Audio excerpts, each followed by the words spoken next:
Welcome to the Corrales Art Center's April 2021 Salon. Our topic is Allan Houser, a personal perspective of the artist. I'm Kathleen McCleery, and I'm a member of the Corrales Art Center's Salon Committee. And we want to welcome you this afternoon. I hope that you're ready for an really interesting presentation by David Rettig. We're coming to you, as you can see, again by Zoom because of the coronavirus pandemic. Allan Houser is one of New Mexico's most revered and renowned artists, but he's also well known across the country and the world. But before we get started, I want to thank our sponsors, Sue and Nim Evat of Corrales, for generously making today's presentation possible. A little bit about David Rettig. He was born and raised in Colorado, but he headed to New Hampshire for college at Dartmouth, where he majored in visual studies. Right after he graduated, though, he came to Santa Fe, and he quickly became part of the arts community. He worked for various galleries, and he actually owned one, which represented nationally known contemporary artists. He began working with the Hauser family in 1995, and he's been with them ever since. He knew Allan Houser and his wife, Anna Marie Gallegos, who, by the way, died in 2019 at the age of 106. And he also knows Hauser's sons, Bob and Philip Houses, who are both also artists. David was the project manager and the photo editor for this 1994 book, Allan Houser, An American Master. I want to welcome David Rettig and turn it over to him. And David, perhaps you can start by telling us how and when you met Allan Houser. Well, I met Allan Houser on the very first day that I, was in Santa Fe. I arrived here in July of 1976, fresh from college, and I was steered in this direction by a friend who I'd met while I was working for the studio art department, an artist named T.C. Cannon. And he had an opening that after, I think it was July 11th, and he had an opening at the Wheelwright Museum of his first retrospective show. And after that opening, he said, why don't we go downtown?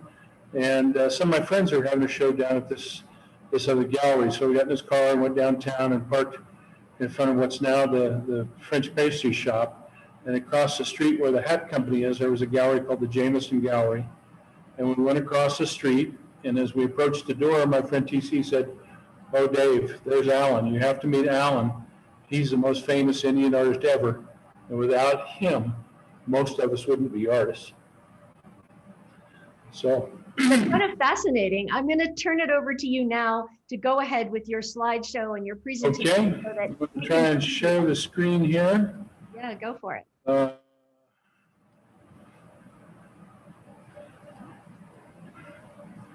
So Allan Houser was one of the preeminent American artists of the 20th century. And artists who are considered to be Native American artists, he is without peer. He's the most famous of all Native American artists. He spent the latter years of his life here in New Mexico, but he was actually born in the Gila Mountains south of, his father was born in the Gila Mountains south of New Mexico. There were Chiricahua Apaches in 1886. They were sent to prison, first to Florida for 4 years, then to a prison camp in Alabama for 5 years, and then they spent their last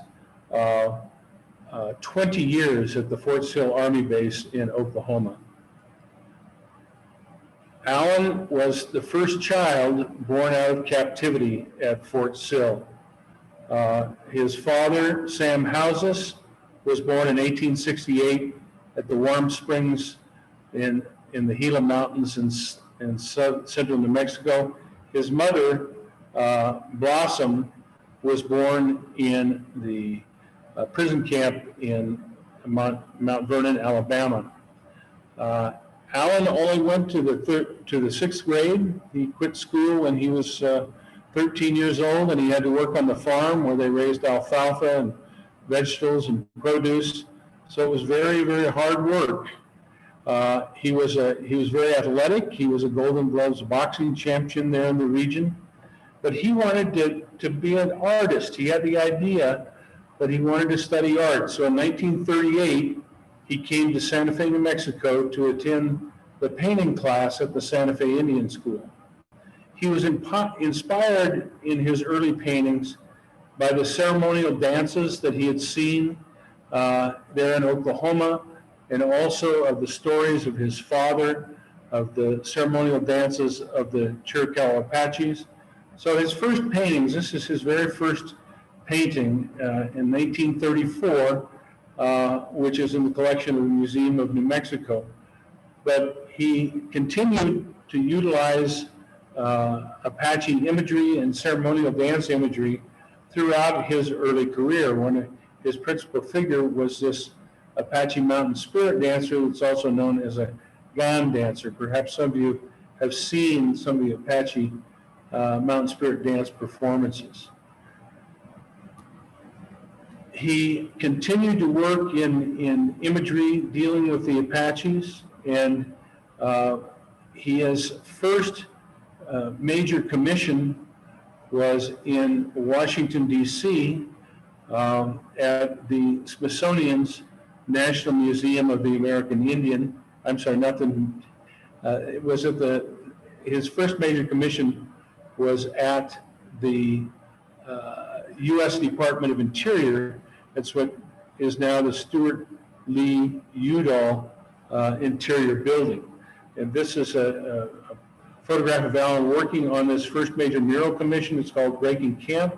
And this he did in 1938. These are some studies, some working drawings for 3 of 4 other large murals. These are each 8 feet tall that he was invited back to paint in 1939.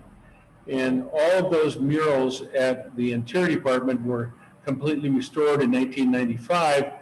And when they open back up again, you can probably go see them.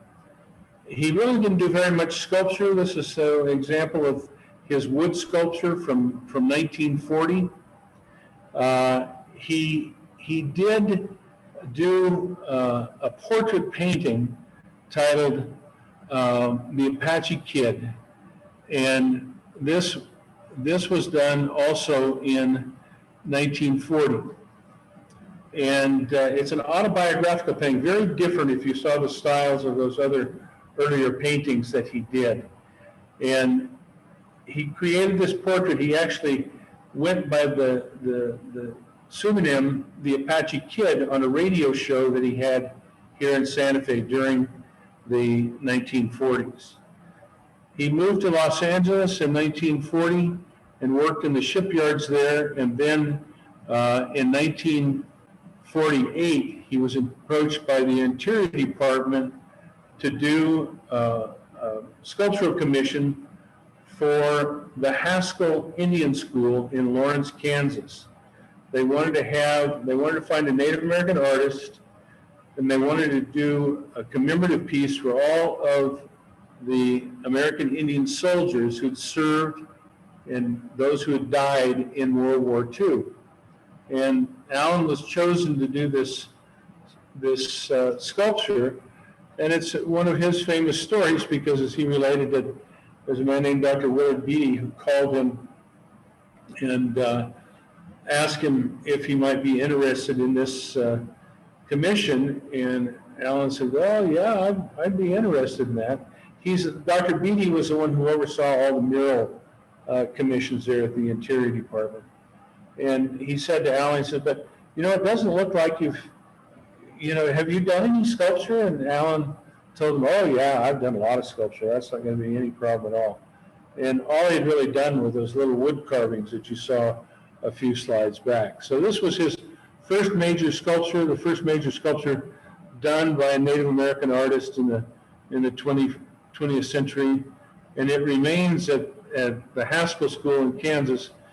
In 2004, it went to the Smithsonian's inaugural show of the National Museum of the American Indian, where it was featured in Allan's retrospective, which opened the museum.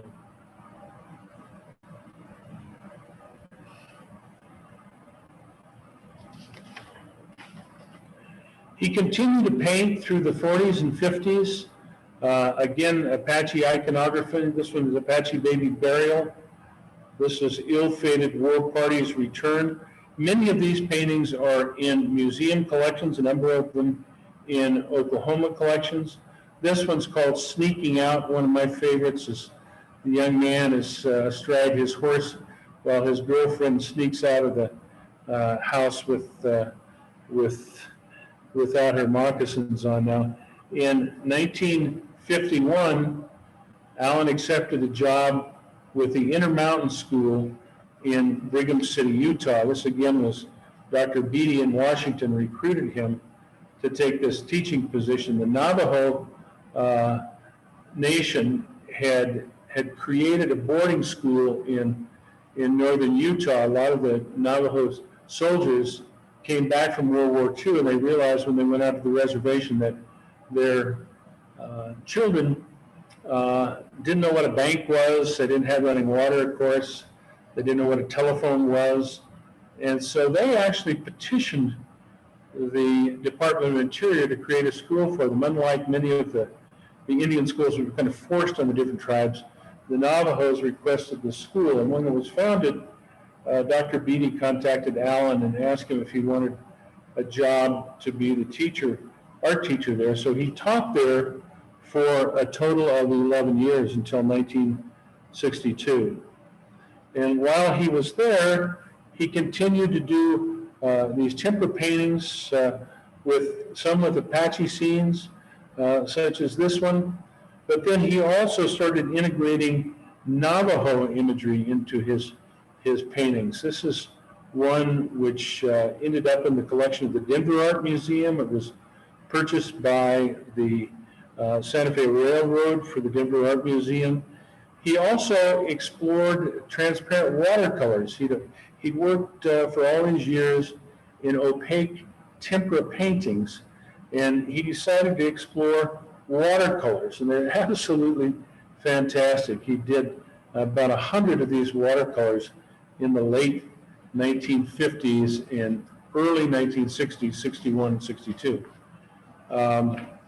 While he was there, he also was contracted to illustrate 7 different children's books. This is one called The Desert People. It's about the Tohono O'odham people. At the time, they called them the Papago. And then this is one from a beautiful one called Blue Canyon Horse, which was done in 1953. And then a famous image of the church of San Xavier del Bac out on the Tohono O'odham Reservation in southern Arizona. Then in 1962, he was hired by the Institute of American Indian Arts. He actually became the founding instructor for the IAIA. The first director was a man named Dr. George Boyce, who had been Allan's boss and the headmaster at the Intermountain School in Utah. And when Dr. Boyce was asked to put together this new art institute here in Santa Fe, he asked Allan to come along with him. So Allan was actually the very first instructor at the Institute of American Indian Arts, and he taught there for 13 years. He taught both painting, drawing, and then he would also turn to sculpture. I think one of the meetings that they had, and they asked, well, who's going to be the sculpture professor?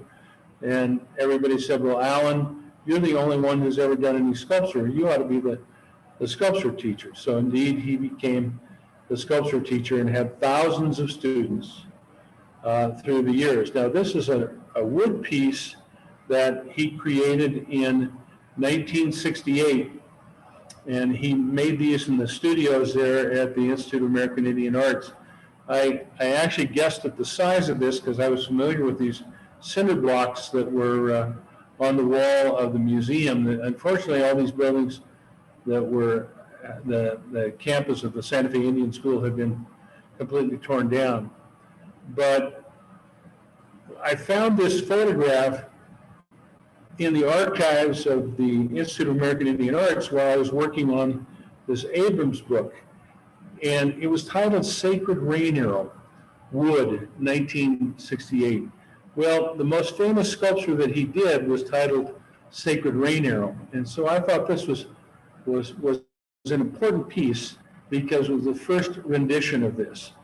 And about a year after, I sent it off to the publishers of the book, and they included it as a chapter heading for his teaching years. And then a couple of months later, I got a phone call from an appraiser in Seattle, Washington, and she sent me a photograph of this piece, and I had no idea where it was, but on it had a placard that read, Grand Prize, Philbrook All Indian Show, 1968. So it was finished in 68. He sent it out to the Philbrook Museum competition, and this collector bought it in Seattle, and it had been there that entire time. And well, one thing led to another. It was in probate, and we were able to acquire it back for our permanent collection, our archive, one of my favorite pieces. And his monumental works of the same theme followed then 20 years later after this was completed. Other stone pieces that he worked on, this is a 1968 marble, which he carved while he was teaching at the school, titled My Child. Another one titled Haven. Then the next one is one titled Thinking of Him, a beautiful alabaster piece. That's a little bit later in the 70s. And then he carved a lot of different marbles. This is a pink marble. He also carved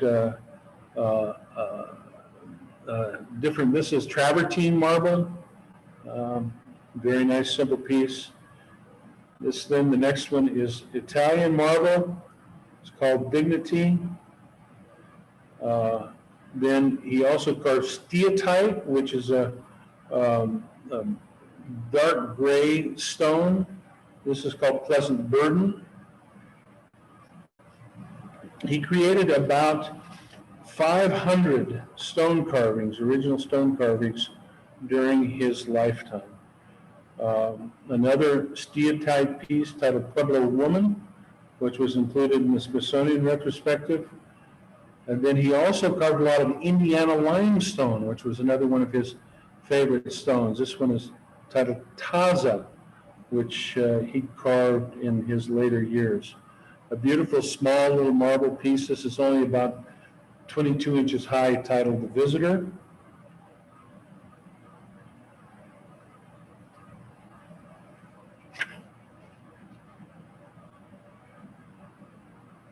This one's called Mama's Little Boy. Then he also started making bronze castings. He started first in 1968 to make bronzes. He went out to, there were no bronze foundries in Santa Fe, and he and another artist, a woman named Una Hanbury, decided they would go talk to the people at the Nambe Mills foundry out north of Santa Fe. So they went out and talked to the owner there and asked him if they would consider making bronze. And I said, well, we don't have any bronze, but we could give it a try. So indeed, Allan began in 1967 with his first small bronzes cast at the Nambe Mills foundry. And he continued to cast there for several more years until in 1972, the Shidoni foundry in Tasuki was opened by Tommy Hicks, who had moved out from Amarillo. And Allan found Tommy casting bronze in this old chicken coop out in Tasuki. And he and Allan became close friends. And then through the next years, up until 1994, probably about 2/3 of all of Allan's bronzes were cast at the Shidoni foundry. Now, Allan also explored some of these pieces of negative space. You're going to see a bronze that was cast. This was a one-of-a-kind wax that he was working on, and it was made into a one-of-a-kind bronze. Then, using the same proportion of negative space as he did with the volumes, He created several steel pieces. This is in the collection of the Heard Museum, as is this one that's titled Navajo. He explored these negative space pieces throughout the mid-1970s. And this is Apache Mask from 1975, another one titled Lead Singer. Again, it's just that mask-like face and a simple single arm. And this is titled War Pony.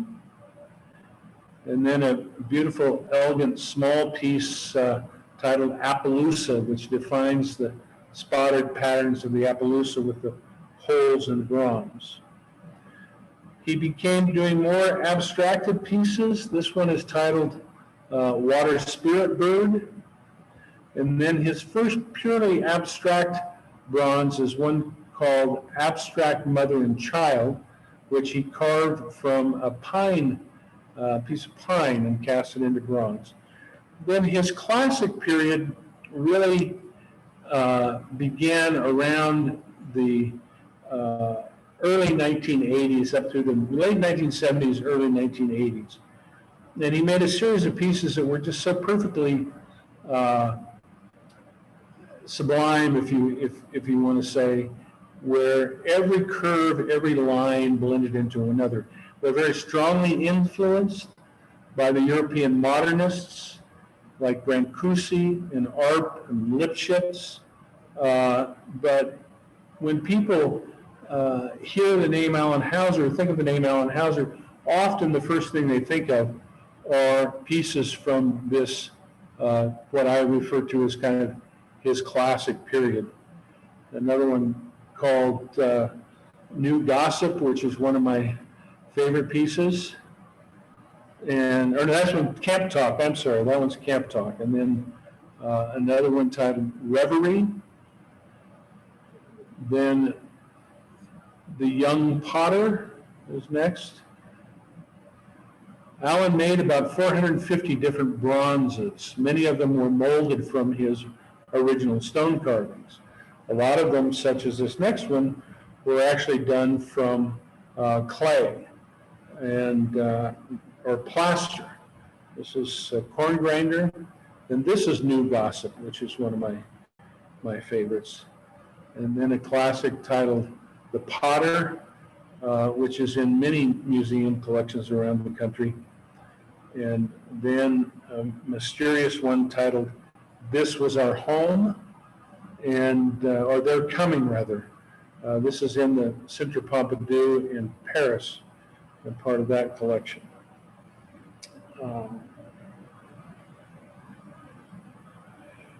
So he did probably about 50 bronzes in this very clean, simplified modernist form. But he also continued to utilize the Apache Mountain Spirit dancers in his iconography, that he had done so many of them in painting. He created nearly 20 figures in bronze that portrayed these mountain spirit dancers or Apache gone dancers. He almost always portrayed the Chiricahua version of the costume, which has many parallels with the Mescalero version also. This is one made out of, done from plaster, which he later enlarged to about 8 feet high in sheet metal. This is one of the very last bronzes that he did in 1994, shortly before his death, a polychrome version of that. Then he also worked on other series, such as buffaloes, which you'll see here. This is a little one called Mighty Buffalo. This is a beautiful, sleek one called Nature's Beauty. And then a large, very large buffalo hunt. He did a number of buffalo hunts, but this is nearly 8 feet long and about 5 feet high, called Buffalo Hunt 2. And then this is a fabricated bronze buffalo that's all made up of very, very thin sheet bronze, which is pattern cut and then welded back together. This is a limestone buffalo made out of Indiana limestone. And then ceremonial dances were not only the Apache Mountain Spirit dances, but also Pueblo Buffalo dances, eagle dances, the Northern Plains tribes and their worship. So he utilized a lot of pieces which were part of a series of personal reverence images, of prayer images. This one's called Like the Eagle, another Pueblo Eagle dancer. And then this is Dance of the Eagle. This is a full-size figure. This is the next one is a smaller scale version called Hunter's Prayer, which he then enlarged several years later into a monumental piece titled Lament, the lament of the loss of the buffalo herds, the loss of the lifestyle. He created a piece in 1976 titled Peace Prayer, which he did a number of variations on this piece, including this one, which when this photo was taken, it was in the interior courtyard of the U.S. mission to the United Nations in Washington, D.C. But I go back to that one. It was placed there during the Reagan administration, and I lost it because they tore down the old U.S. mission to the United Nations, oh gosh, about 10 years ago. And they replaced it with, how to show with my slides here, bear with me. Well, they replaced it with a brand new building, and I couldn't find out what had happened to this piece, which was titled Offering to the Great Spirit. And I looked for it for several years, and finally found somebody who was in charge of the building, of the new building. And I asked him, do you know what happened to that piece that was in the lobby? And he said, oh, that Indian? He said, yeah, I know exactly where it is. I helped take it down, and now it's in the lobby of the new building. So it is once again featured at the entrance, inside the entrance to, this is the U.S. mission to the United Nations, not to be confused with the UN building, but it's a U.S. mission to the United Nations across First Avenue from the UN building. He did a number of other, again, these Northern Plains Sioux medicine men. This one's titled Morning Prayer. This one's titled simply Offering. And then one which is titled simply Prayer. There's a casting of this in the gardens of the Albuquerque Museum Sculpture Gardens down on Mountain Avenue. Then May We Have Peace, another one of these prayer, personal reverence images. Sunrise Song. Then a hunting song that's done in steatite.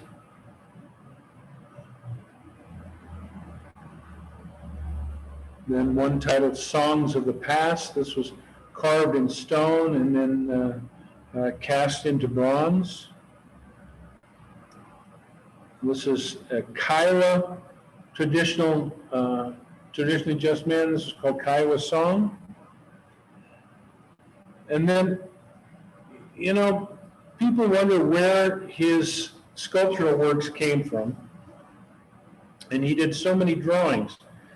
When the Smithsonian was getting ready to do his retrospective exhibition in 2004, the curator, Truman Lowe, started picking out all of these drawings, sketches, and sculptural works of female nudes. And I said, Truman, Alan didn't do that many nudes, you know, all things considered. And he said, well, I know, but, you know, this is the first show of the National Museum of the American Indian, and I want people from all over the world who are coming to see the show to know that Indians could do nudes too, that they just weren't a bunch of prunish people, that they appreciated the nude as well. So the show ended up having about 16 out of the 95 pieces in the show were drawings and sculpture works of the female nude. Alan loved Henry Moore, and he did a lot of variations on Moore's compositions. This, if you're familiar with Moore's reclining figures, is very reminiscent of that, except it has a Navajo hair bun. It's called Reclining Navajo Woman is the title of this piece. He admired Henry Moore very much. This carries forth, again, this reclining figure, opening it up and abstracting it more, and that kind of flows in to some purely abstract pieces. This one titled Dawn, but you can still see the reclining figure there in the piece. And this is one titled Abstract Image, one of his early bronze abstractions. Then his very first large bronze abstract was done in 1983. It's titled Anasazi. Then this is Migration. Then Next Generation 2, which is another monumental scale abstract piece. Then he started doing welded steel pieces when he built his large studio out south of Santa Fe in 1982. And this is a Corten steel piece called Sentinels. Very, very simple, but one of my favorite pieces. I think it's just striking and stunning. He made about 20 of these Corten steel pieces through the years, ranging in scale from these small ones to some very large ones. This next one is literally the working piece for that bronze that the Albuquerque Museum has, which is titled Prayer. And this is a Corten steel piece, all just made out of cut and welded Corten steel. It's about 8 feet high. This one is back and forth dance. And back and forth dance then turned into pairing three of those female figures together in a piece titled When Friends Meet. There's one in front of our Capitol building here in Santa Fe. And he continued to work with cut and welded bronze. These pieces are made out of bronze plate, often an 1/8 or 1/4 inch thick. And the patterns, the shapes are cut out individually from a flat bronze plate. And then they're bent and welded and then ground a lot of elbow grease and stuff to make them so perfectly in shape. We have this one out at our sculpture gardens, and you'll have a chance to see it next week. It's titled New Horizon. Same kind of technique then with this next piece, which is titled Dialogue of these Two Navajo Ladies. Again, very thin, elegant pieces. This is Rio Grande Maiden with the Hishi necklace created by just these two brass rods across the top. This is Wind on the Mesa. And then one called The Mystic. And then another large-scale combination of a family grouping called Peaceful Serenity.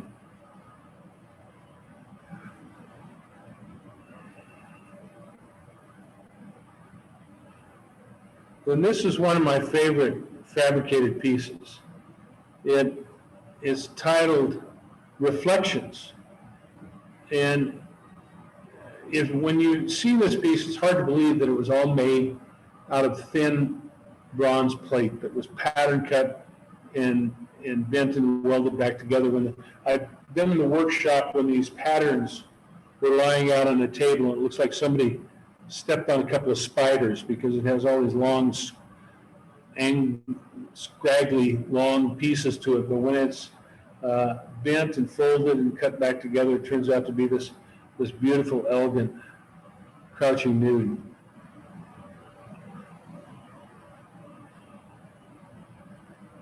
Then two elements that are similar shaped called options, and they can be configured into 1,000 different options.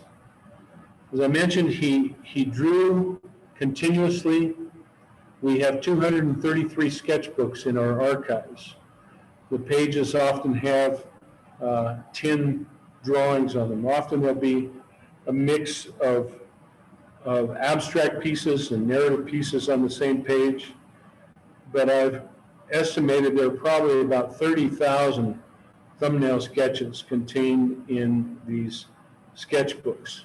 We put some of them on display at museum shows, but they're pretty much still bound sketchbooks in our archives. We hope someday to create facsimiles of these that we can send out and let more people see. But for now, you have to come to our archives to go through page by page. We have a lot of scholars and researchers who come to the archives and go through these. But then in the last 4 years of his life, he created a series of large charcoal and pastel drawings. He made about 250 on half sheets and then full sheets of drawing paper. And these aren't sketches, but rather they're fully finished drawings. Sometimes they're drawings of sculptures that he'd already completed, but they're ideas that he never was able to manifest into sculptural work, but rather they were manifested solely as these large charcoal and pastel drawings. The next one is actually a rendering, a drawing of a bronze that he had done about 10 years before that. Then again, these beautiful variations, beautiful flowing. We've had several shows of these drawings around the country, and you'll see a number of them up in our gallery space, and we have them. I'm coming to you today from our gallery in downtown Santa Fe, a half block north of the plaza at 125 Lincoln Avenue. And we have a number of these drawings on display at our downtown gallery as well. This is a study for a bronze titled Spirit House. And Spirit House was done in 3 scale versions. This is the medium scale, and it represents a stylized teepee, obviously. And then this is a drawing for a piece titled Spirit of the Wind, which was done in several different scales, but this is the large scale version of this. And those of you who are able to come to our sculpture gardens next Sunday will see the full scale version of Spirit of the Wind. These are the options that are enlarged and done into a larger scale. Then again, with sheet metal, he created this piece titled Cerrillos that references the Cerrillos Hills, which he saw out the west window of his studio. He did several painted steel pieces in the latter years of his life.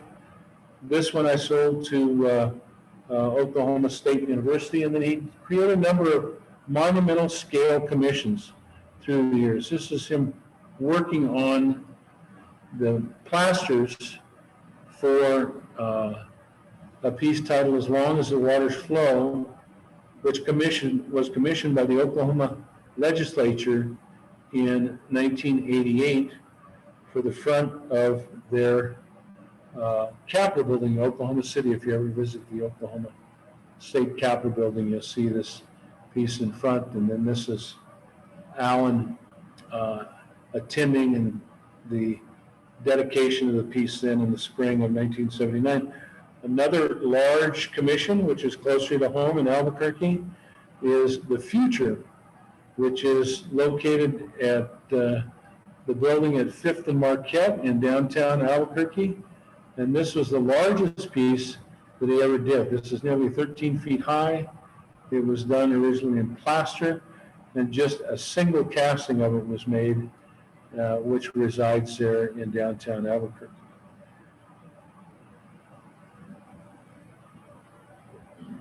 Another piece of Apache women, guy titled Meeting on the Trail. They're there with their water jar. And then a large stone piece titled Resting at the Springs, which he cast into bronze. This is one of the larger stone pieces that he did in latter years. And one of his iconic pieces that is the cover of that monograph that was published in 2004, titled Dene, which of course means is the Navajo word for the people or our people. It's in a number of museum collections around the U.S. Then another piece titled Apache, which is extremely powerful. It's a Carrara marble piece that's about 5 feet across, weighs about 2,000 pounds. And then this is the Sacred Rain Arrow. If you remember that wood piece that he did in 1968, when I ran across the photograph of it, I thought that it was so prescient and important.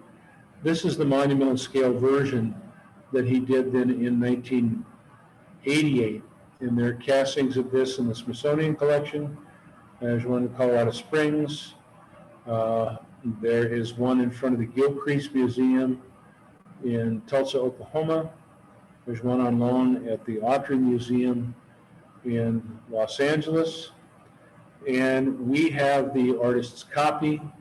This is a photograph of the artist's copy with the Cerrillos Hills peeking there in the horizon.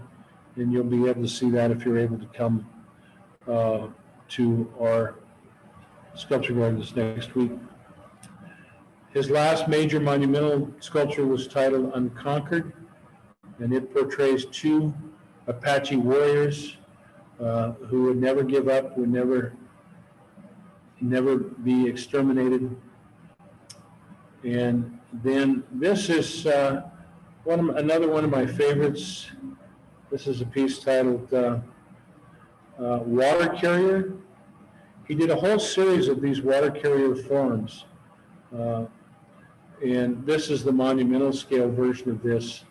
It too is in many museum collections around the U.S. Right now I have we won't see it at our sculpture gardens next week. I have the artist copy as part of our ongoing display at the Santa Fe Botanical Gardens, which that shows up for another week. But he worked every day on his drawings and sketches. He worked his entire life.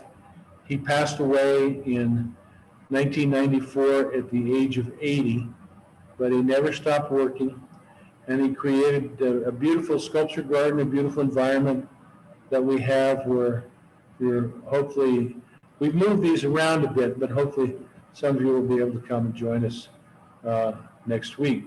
One of the more recent things that's happened, Allan's had work in so many museums. We have work in about 80 different museums across the United States.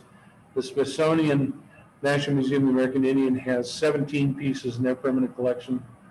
And he's been honored by 3 different presidents. He received the National Medal of the Arts from President George H.W. Bush in 1992, and had a lot of work there then at the Clinton White House and at the Vice President's residence during the Clinton administration.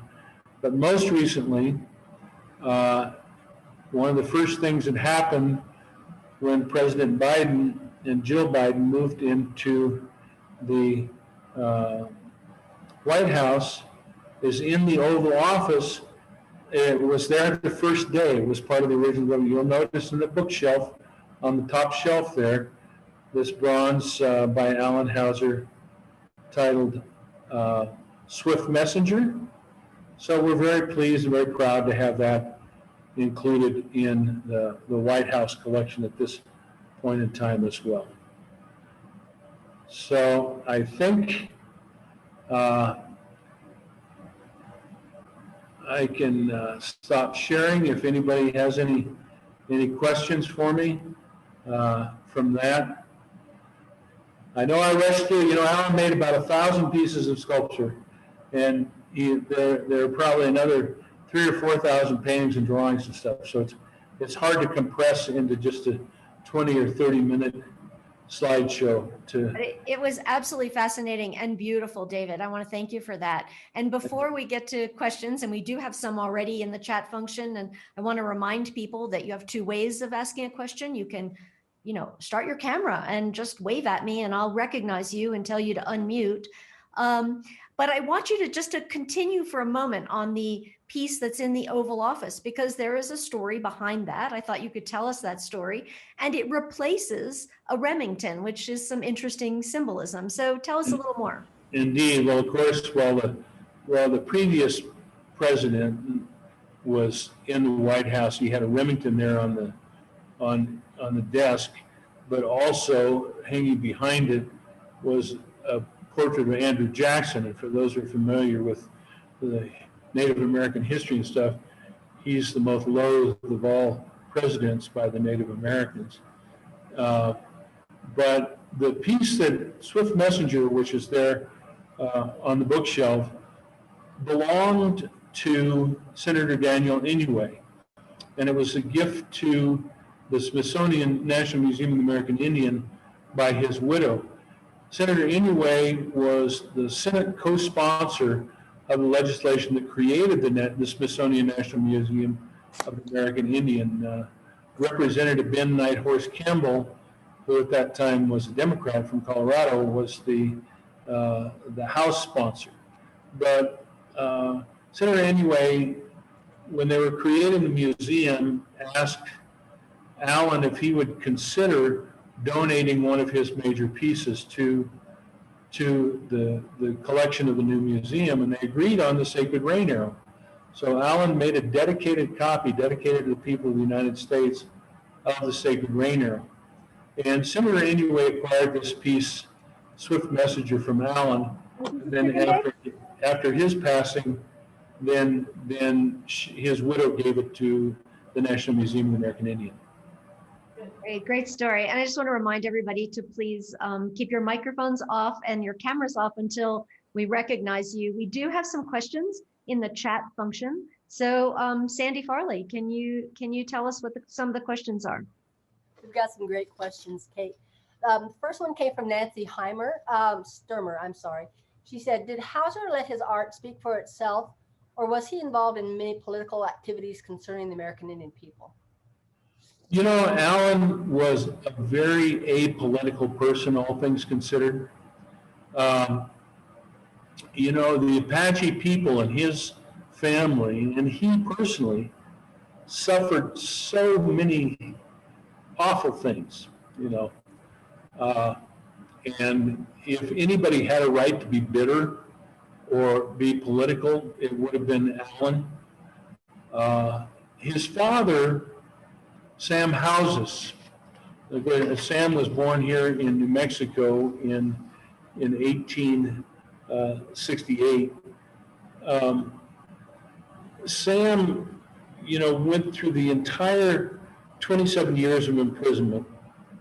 And then when they were released in 1913, he took farmland outside the Fort Sill Army base and decided to stay in Oklahoma.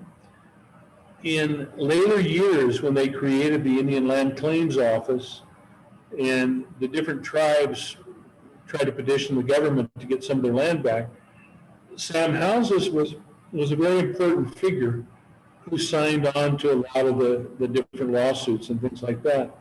But Allan portrayed the dignity of both his Apache people and Native peoples, and that's the way he was active with political thought, if you will. He did a few drawings, a few paintings as you saw, that Apache baby burial, and there's a wonderful drawing. He did a show of drawings out at the Fred Jones Museum in Oklahoma here a few years ago of Apaches and chains. And he did a number of drawings of that were based on the documentary photographs of the Chiricahuas when they were shoved off the train for a drink or whatever down around I think San Antonio when the train was on their way to Florida. But did I answer that okay? I didn't get all the subtleties of the question. I couldn't quite hear it. I think you did. I think you answered the political piece of that. Thank you. I see we've got a couple more. Sandy, you want to go for the next one? Sure. James Wolcott asked, what was his relationship with R.C. Gorman? Allan was a good friend of R.C.'s father, Carl Gorman. And Carl Gorman just passed away. No, I'm sorry, he didn't just pass away. The director of his museum at UC Davis.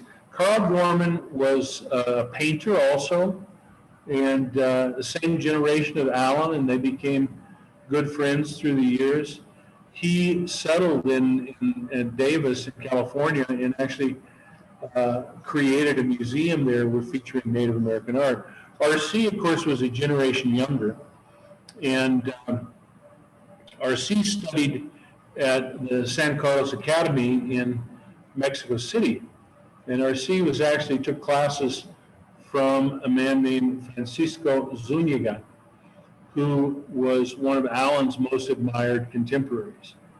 And so, Allan knew R.C., he knew him as a kid growing up, and R.C. was somewhat, so many, thousands and thousands of artists were influenced by Allan. So R.C. was somewhat influenced by Allan, but if you look at the work of Francisco Zuniga, particularly his drawings of these indigenous Mexican women, if you look at Zuniga's drawings, you'll see where R.C.'s work comes from. So they had, I won't say what Allan thought of R.C.'s work, I'll just leave it at that. Sounds good. Another question, Sandy? We do. We have a question from Pamina Deutsch, but before I ask you her question, I have a question about those sculptures behind you, Kate. What are those? Well, actually, I'm gonna go ahead and let David explain what they are. Oh, the sculptures behind Kate in her room there in the house, and those nichos, those are by Allan's son, Bob Houses. And Bob and Allan shared a studio together for 10 years. Bob moved back here to Santa Fe in 1971. He studied at the California College of Arts and Crafts, which is now just the California College of Arts. And Bob was there at a period. Bob is a very political artist. We're talking about politics and art. And where Allan really didn't have political statements, just about everything Bob does is a political statement. And he began a series of works during the period where they were doing the Star Wars research in Los Alamos. And he became fascinated.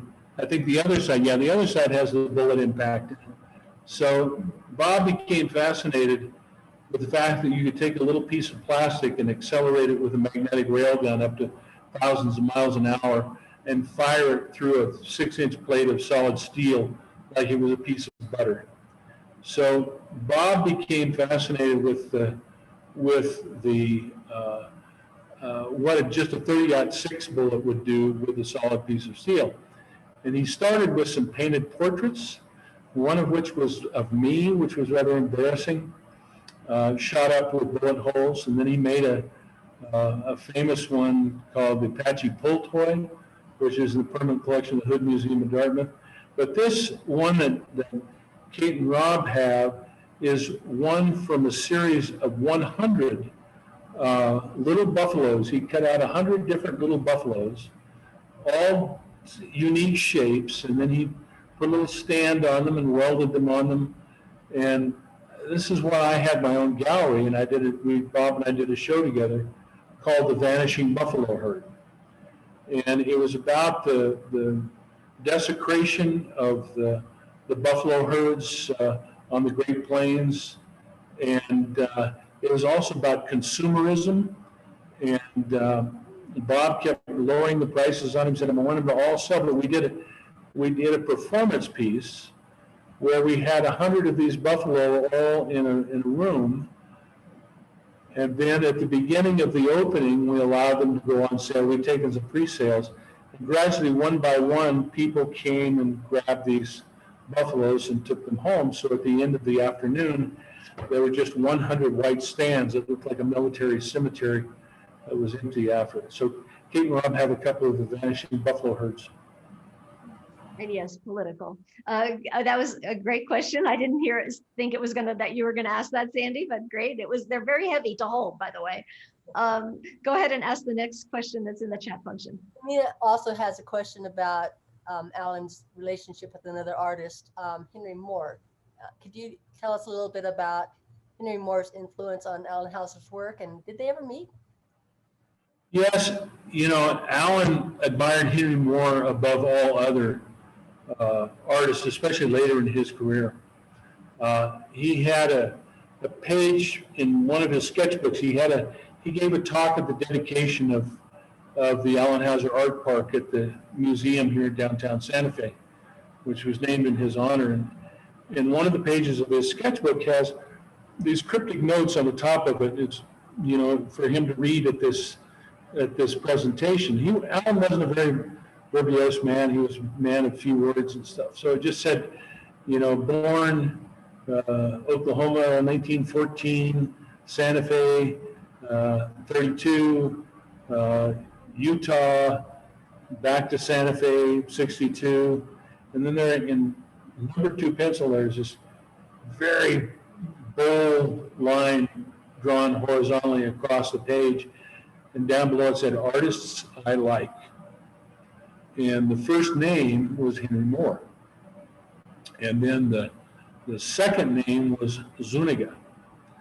And then he also mentions Art, Lipschitz, some of the other European modernists. He mentions Sebastian, whose piece is in front of the Albuquerque Museum, and it was Sebastian who introduced Allan or created the meeting in 1989 in Zuniga's studio. And at that meeting, which I was fortunate enough to be present, they talked about Henry Moore as being a singular influence on both Zuniga, but also a singular influence on Allan.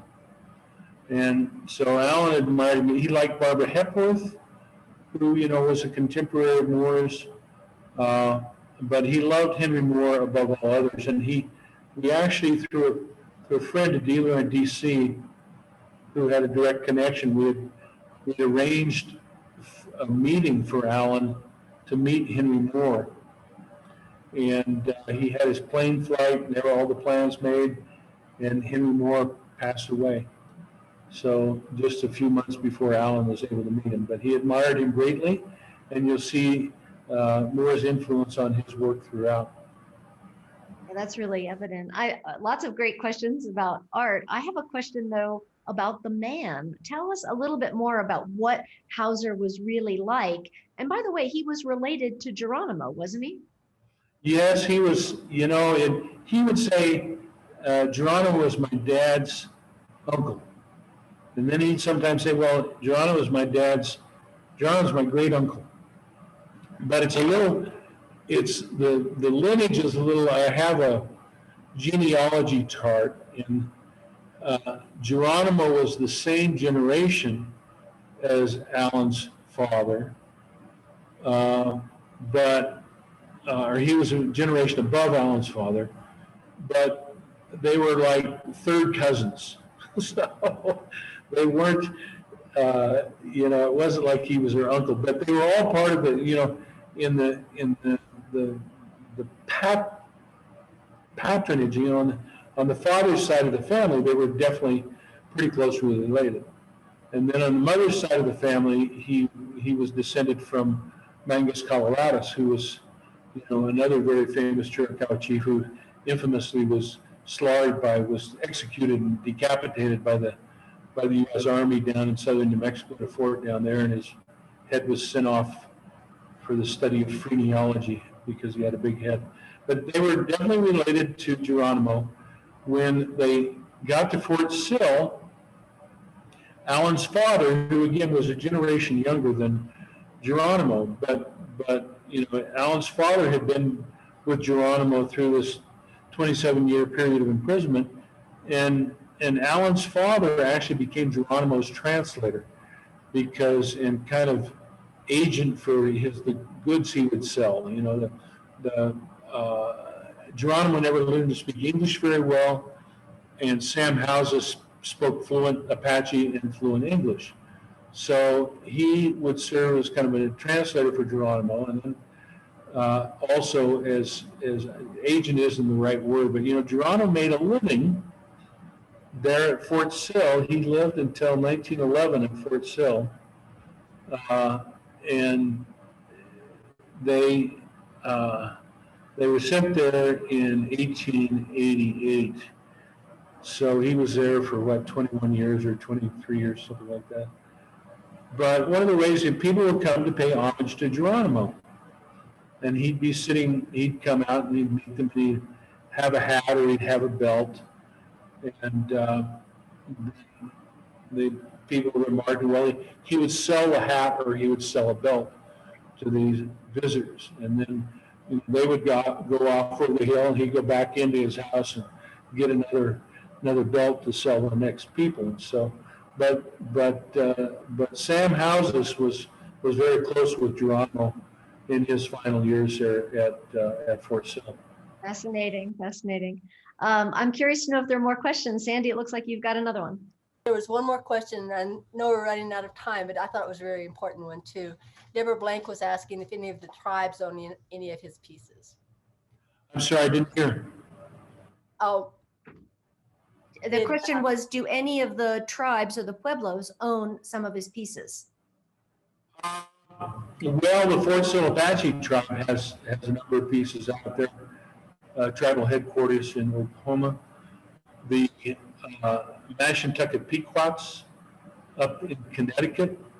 You know, the Mashantuckets were pretty much wiped out, and they, you know, generations following, they reclaimed a tiny piece of land in Connecticut and found enough people to create a tribal membership in order that they were able to obtain tribal status.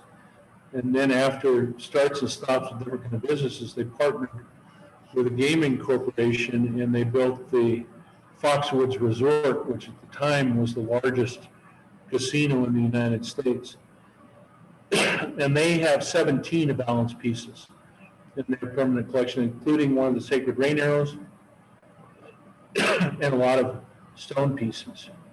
There are some of the other tribes, I think Oklahoma have pieces.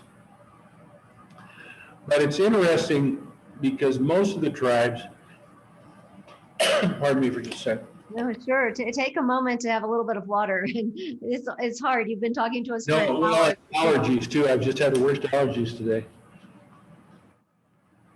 17 pieces for and at Foxwoods. That's pretty. Yeah, they have, and it's a big collection. It's a major collection. When they were having trouble during the recession back in 2008, 2009, they contacted me, and this young guy who was new to them wanted to know if we'd buy them back, and I said, no, I don't think so. Not at that point in time, but I think they still have them all there. It's interesting because most of the tribes, you know, we had this experience with the Mescaleros. You know, Allan was very close with Wendell Chino, and they were lifelong friends. And Wendell passed away, of course, and then they were going to redo the Inn of the Mountain Gods. So when it's tribal politics, it's too long of a story, but anyway, we ended up loaning 6 pieces down to the Inn of the Mountain Gods with the idea that they might buy 1 or 2, you know, that would, and it's their cousins, you know, the Mescaleros And the Warm Springs Apaches are cousins. they had a lot of mutual relatives. But when it came down to it, then Wendell's son Mark at that time had become the chairperson after 4 or 5 different administrations. And he said, "No, I don't think we're getting it. We're only buying stuff from tribal members." And meaning only mescaleros, not any Warm Springs, not any other church, only mescaleros. And that's something with most of the tribes around the country. Of course, a lot of the funds come from gaming operations and stuff, but most of the tribes, when they buy artwork for their tribal centers and stuff, buy within the tribe themselves. Allan's one of the few artists that have been collected by other tribes. Well, I guess that makes sense. I really appreciate it. You can find out more about Allan Houser and the Sculpture Garden if you go to allanhouser.com. And before we end today, I want to thank the Salon Committee, my colleagues, Sandra Ben, Pamina Deutsch, Sandy Farley, Charlene Spiegel, and Sue Winstead, and also give one more shout out to the EVATs, Sue and Nim, for sponsoring today's salon. And I just want to take another moment to say thank you again, David Rettig, for sharing your experiences, your expertise, and your knowledge of Allan Houser and his works of art. Thank you, and thank to all the members of the Corrales Art Center. Thank you for your interest in Allan Houser's work and for the invitation to let me talk about it. Great, and I'll say thank you too for all of you, those of you who are watching.